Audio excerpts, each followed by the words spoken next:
How to use Attack Shark X11 mouse software. The Attack Shark X11 is a high-performance gaming mouse, but to unlock its full potential, you'll need the official software. Let's walk through how to use it step by step. So start by downloading the X11 software from the official Attack Shark support page. So from here, head over into the mouse section and then look for X11. So as you can see, you'd be able to find X11 Ultra and X11. So go ahead and select what applies for your specific mouse.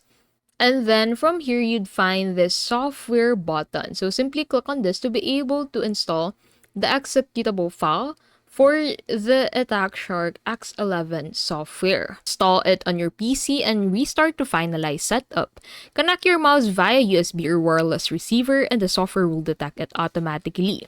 The X11 supports up to 22,000 DPI. Inside the software, adjust DPI levels to match your playstyle. Create presets for different games, low DPI for precision snipping, high DPI for fast movement. Next, customize your RGB lighting. Choose colors, effects, or sync with your charging dock. You can save unique lighting profiles for each game or mood. Use the macro editor to assign shortcuts to extra buttons. This is perfect for quick weapon swaps, editing commands, or productivity tasks. Save multiple profiles and switch between them instantly. And that's it. That's how you can easily use the Attack Shark X11 mouse software.